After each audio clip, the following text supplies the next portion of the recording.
Hey, this old man goes to the wizard to ask if he can remove the curse he's been living for the past 40 years.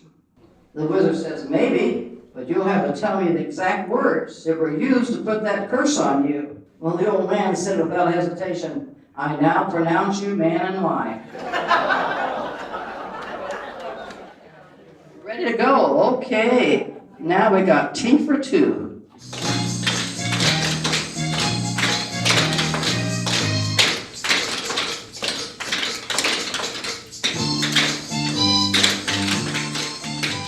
My dad was a coal miner and he couldn't afford a 50-cent tap lesson either.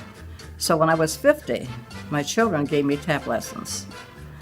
And I went to Mary Selhorn and she said, get in the back line, Martha. So I got in the back line. And then she told me when I could come forward. And they started getting invitations to dance a lot of places. And so I danced with them for 11 years, and then I had my knees replaced, and the doctor said no more tapping. So I've been doing the announcing for 21 years now. So I'm still part of it. I feel good about it. Hey, thank you, ladies. Great. Good job. Good job. My grandma, she came from Belgium, and she was always out there working and doing something for others all the time. And I thought, gee, I'd like to follow in her footsteps. And I was at church one day, and this lady was in the kitchen. I was working in the kitchen with her, and I asked her what she'd been doing. And she said, I'm volunteering now at hospice. And I said, I've always wanted to do that. And she put her foot down, and she said, you do it right now. So I did. The next day I called and got into the training class for volunteers, and it went from there. She wanted to go into the homes and serve face-to-face with patients that were in their homes. I would sit with a patient while the caregiver, got a chance to get away. They need a chance to get out and do something that they want to do, and I'm just happy to be there for them.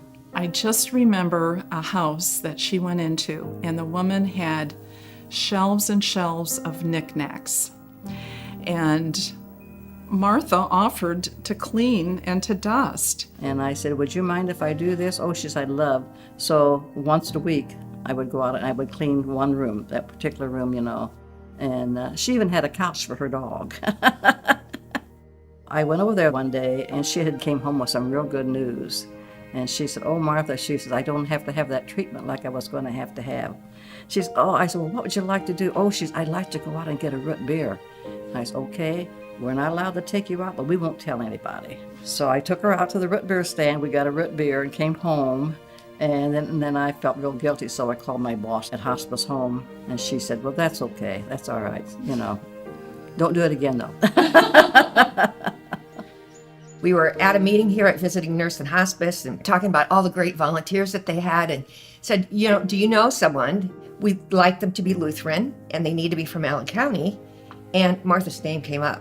Our CEO was at one end of this building, and the name Martha Weber was coming out of her mouth. And I was at the other end of the building, and the name Martha Weber was coming out of my mouth. The more I learned about Martha, I knew she was the perfect person for this award.